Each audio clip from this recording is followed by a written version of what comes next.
अस्सलामुअलैकुम। Welcome to our channel the educational hub.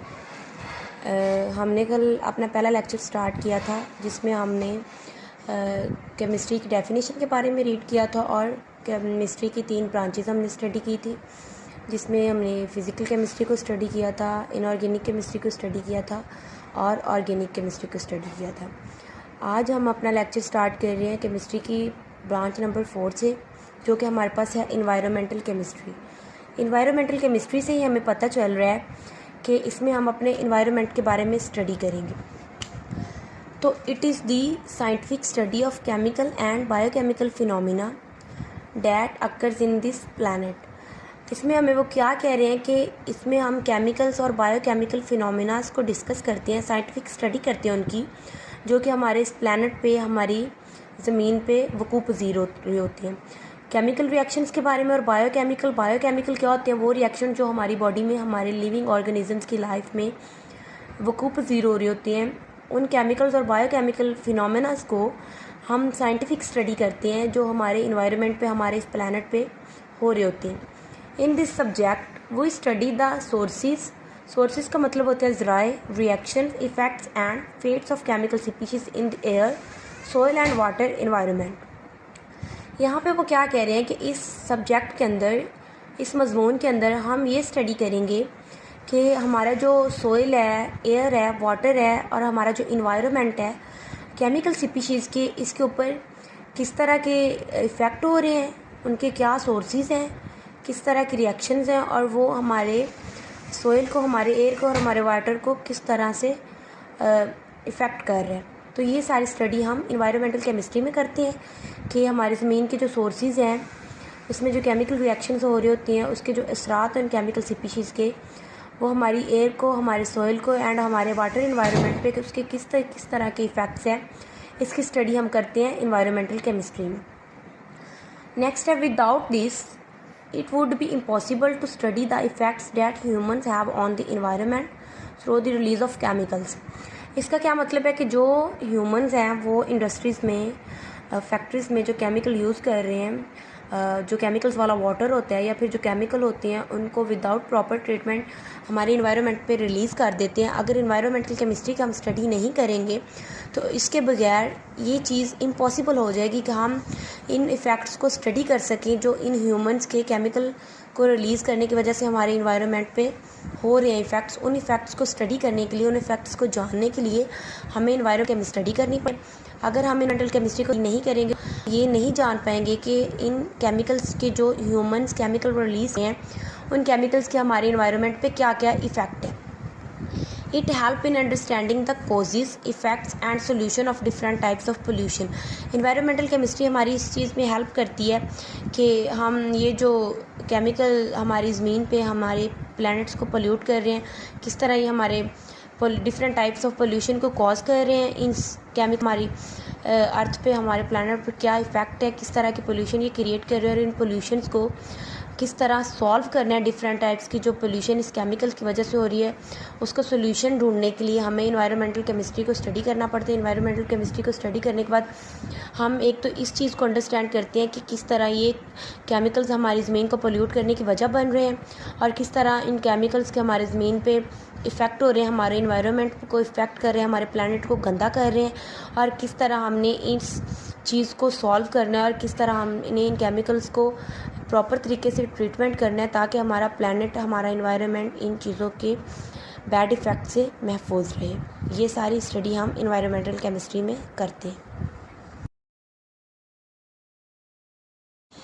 अब next है हमारे पास एनालिटिकल केमिस्ट्री।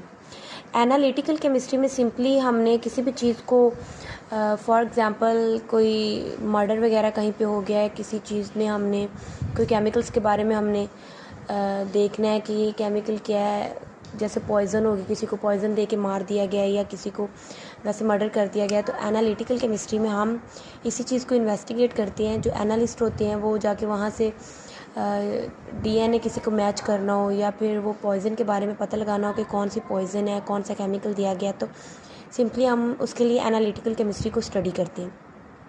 तो अगर हम इसकी डेफिनेशन देखें तो इसकी डेफिनेशन ये है कि this branch of chemistry deals with the analysis of different substances कि मुख्तलिफ़ सब्सटेंसेस जो होते हैं उनको एनालिसिस करने के लिए, उनको एनालाइज करने के लिए हम इस ब्रांच को स्टडी करते हैं। इट इन्वॉल्व सेपरेशन होता है किसी चीज़ को सेपरेट करना, अलग करना, आइडेंटिफिकेशन किसी चीज़ के बारे में आइडेंटिफाई करना, and determination of concentration of components present in the material things. Means कि हम कोई चीज़ ले रहे हैं, हमारे पास कोई चीज़ है, हमने उसके बारे में पता लगाना है, तो एनालिटिकल केमिस्ट्री को यूज़ करते हुए हम कोई केमिकल, हमारे पास कोई मटेरियल है, हम उसमें से कोई केमिकल सेपरेट करना चाह रहे हैं, तो वो डिफरेंट टाइप्स की जितनी भी सेपरेशंस होती हैं वो हम एनालिटिकल केमिस्ट्री में परफॉर्म करते हैं। उसके अलावा अगर हमने उस कंपोनेंट को मटेरियल में देखना है कि इसमें कौन कौन से कंपोनेंट्स प्रेजेंट है, आइडेंटिफाई करना है, तो हम आइडेंटिफिकेशन भी एनालिटिकल केमिस्ट्री में ही करते हैं। And determination of the concentration of components present in the material things. और जो चीज़ दे दी गई है, मटेरियल जो हमें दे दिया गया, तो हम उसमें ये देखें कि उसमें कौन सा कंपोनेंट की कंसनट्रेशन कितनी प्रेजेंट है, तो वो भी हम एनालिटिकल केमिस्ट्री के ज़रिए फाइंड करते हैं कि इस चीज़ के अंदर कौन सा मटेरियल प्रेजेंट है, कौन सा कंपोनेंट प्रेजेंट है, आइडेंटिफाई भी करते हैं एनालिटिकल केमिस्ट्री में। और फिर एनालिटिकल केमिस्ट्री की मदद से ही हम उस मटेरियल में देखते हैं कि अगर इसमें ये कंपोनेंट प्रेजेंट है तो उस कंपोनेंट की कंसनट्रेशन क्या है। Nowadays, the field of analytical chemistry generally involves the use of modern and sophisticated का अगर हम सिंपल मीनिंग देखें तो इसका हम मुतरादफ वर्ड्स देखें तो उसको हम बोलते हैं advanced instruments to analyse the matter. यहाँ पे वो हमें क्या कह रहे हैं कि आजकल के फील्ड में जो एनालिटिकल केमिस्ट्री का फील्ड है उसमें आम तौर पर हम मॉडर्न या एडवांस एनालिटिकल टेक्निक्स यूज़ कर रहे हैं, एडवांस इंस्ट्रूमेंट्स यूज़ कर रहे हैं। किस लिए? हमारे मैटर को एनालाइज करने के लिए, हमारे मैटर को देखने के लिए कि हमारे मैटर के अंदर कौन से केमिकल्स, कौन से कंपोनेंट प्रेजेंट है, किस तरह हमने उनको सेपरेट करना है, किस तरह हमने उसमें कंपोनेंट्स की आइडेंटिफिकेशन करनी है, और उस कंपोनेंट्स की कंसनट्रेशन के बारे में हमने अगर जानना है तो उसके लिए हम different modern advanced instrumental techniques use कर रहे हैं, एनालिटिकल टेक्निक्स, जिसकी मदद से हम अपने मैटर को एनालाइज करते हैं। नेक्स्ट ब्रांच है हमारे पास बायोकेमिस्ट्री। बायो मीन लाइफ होता है, तो सिंपली हमें यहाँ से पता चल रहा है कि बायोकेमिस्ट्री में हम लाइफ के बारे में स्टडी करते हैं। It is the branch of chemistry in which we understand life through chemical processes. क्या कह रहे हैं कि वो केमिस्ट्री की वो ब्रांच है जिसमें हम अपनी लाइफ को समझते हैं, अंडरस्टैंड करते हैं, किसकी मदद से? केमिकल प्रोसेसेस के ज़रिए। सिंपली हम क्या डेफिनेशन इसकी बता रहे हैं कि केमिस्ट्री की वो ब्रांच है जिसमें हम अपनी लाइफ को समझते हैं, अंडरस्टैंड करते हैं through chemical processes. It is the study of chemical substances and vital processes occurring on living organism। यहाँ पे वो क्या कह रहे हैं कि ये जो केमिकल सब्सटेंसेस होते हैं हमारे लिविंग ऑर्गेनिजम्स में हो रहे हैं, ये इसकी स्टडी के बारे में हम बायोकेमिस्ट्री में स्टडी करते हैं। And vital processes occurring in living organism. Vital processes mean वो प्रोसेसेस जो हमारी लाइफ के लिए, लिविंग ऑर्गेनिजम्स के लिए इसेंशियल होते हैं। तो सिंपली वो क्या कह रहे हैं कि इसमें हम उन केमिकल सब्सटेंसेस को और वाइटल प्रोसेसेस को डिस्कस कर रहे होते हैं जो हमारे लिविंग ऑर्गेनिजम्स में अकर हो रहे होते हैं या फिर हमारी ज़िंदगी के लिए ज़रूरी होते हैं।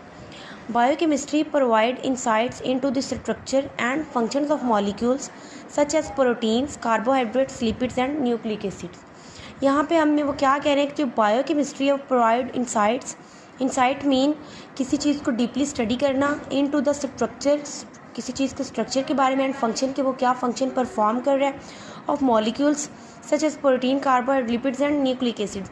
सिंपली इसमें हम उन मॉलिक्यूल्स को डीपली स्टडी करते हैं, कौन मॉलिक्यूल, प्रोटीन्स, कार्बोहाइड्रेट्स, लिपिड्स को एंड न्यूक्लिक एसिड्स को, इनके हम स्ट्रक्चर के बारे में और फंक्शंस के बारे में बायोकेमिस्ट्री के अंदर डीपली स्टडी करते हैं। और बायोकेमिस्ट्री हमें इनके स्ट्रक्चर्स और फंक्शंस के बारे में बताती है कि ये जो मॉलिक्यूल्स हैं, प्रोटीन हो गई, कार्बोहाइड्रेट्स हो गए, लिपिड्स हो गए और न्यूक्लिक एसिड हो गए, ये किस तरह से बने हुए हैं, इनका स्ट्रक्चर क्या है और ये किस तरह के फंक्शंस परफॉर्म कर रहे हैं। तो इनके बारे में हमें बायोकेमिस्ट्री इंफॉर्मेशन देती है, इनके स्ट्रक्चर्स और फंक्शंस के बारे में कि ये किस तरह से फंक्शंस परफॉर्म कर रहे हैं और ये किस तरह से बने हुए हैं। हमारे पास है 7 वाली ब्रांच जो है हमारे पास न्यूक्लियर केमिस्ट्री। न्यूक्लियर केमिस्ट्री जो है deals with the reaction taking place in the nucleus of an atom, कि ये उन रिएक्शंस को डील करती है जो एटम के न्यूक्लियस के अंदर हो रहे होते हैं। सिंपली इसकी डेफिनेशन क्या है कि nuclear chemistry deal with the reaction, उन रिएक्शंस के बारे में हम स्टडी करते हैं, उन रिएक्शंस को हम डील करते हैं जो एटम्स के न्यूक्लियस के अंदर हो रहे होते हैं। It deals with the radio activity, nuclear processing and transformation in the nuclei of atoms. ये किन किन चीज़ों को अब स्टडी कर रही है? रेडियो एक्टिविटी सिंपली क्या है कि spontaneous emission of light. Nuclear processes क्या है कि टू न्यूक्लियाई कोलाइड करते हैं आपस में और एक न्यू न्यूक्लियाइड्स हमें देते हैं। And transformation in the nuclei of atoms, transformation हम बोलते हैं चेंजिंग को in the nuclei of atoms, और एटम्स का जो न्यूक्लियाई होता है उसमें जो चेंजिंग्स आ रही होती है उनके बारे में स्टडी कर रहे होते हैं। तो सिंपली इसमें हम किन किन चीज़ों को स्टडी कर रहे होते हैं? रेडियो एक्टिविटी को स्टडी कर रहे होते हैं, न्यूक्लियर प्रोसेसेस के बारे में देख रहे होते हैं, transformation in the nuclei of atoms को देख रहे होते हैं। Nuclear chemistry has many applications, यहाँ पे हमें वो न्यूक्लियर केमिस्ट्री की डिफरेंट एप्लीकेशंस के बारे में बता रहे हैं कि हम न्यूक्लियर केमिस्ट्री को कहाँ कहाँ यूज़ कर सकते हैं, किस किस फील्ड में इसकी एप्लीकेशंस हैं। तो इसको हम एग्रीकल्चर ज़राअत के अंदर न्यूक्लियर केमिस्ट्री के बहुत ज़्यादा एप्लीकेशंस हैं। मेडिसिन के अंदर न्यूक्लियर केमिस्ट्री को हम यूज़ कर रहे होते हैं। इंडस्ट्री एंड रिसर्च, इंडस्ट्री या फैक्ट्रीज़ जहाँ पे भी न्यूक्लियर केमिस्ट्री यूज़ हो रही होती है इंडस्ट्रीज़ के अंदर और रिसर्चेज़ के अंदर कि हमने किसी चीज़ के बारे में रिसर्च करनी है, तो उस रिसर्च के अंदर भी हम न्यूक्लियर केमिस्ट्री को यूज़ कर रहे होते हैं। तो यहाँ तक न्यूक्लियर केमिस्ट्री की हमें डेफिनेशन दी गई थी और ये हमारे पास न्यूक्लियर केमिस्ट्री की एप्लीकेशंस दे दी गई हैं कि न्यूक्लियर केमिस्ट्री कहाँ कहाँ पे यूज़ हो रही है। 4 जगहों पे इसकी एप्लीकेशंस यहाँ पे हमें बताई गई है कि एग्रीकल्चर में हम इसको यूज़ करते हैं, मेडिसिन में यूज़ करते हैं, इंडस्ट्री एंड रिसर्चेज़ वगैरह के लिए हम न्यूक्लियर केमिस्ट्री को यूज़ करते हैं।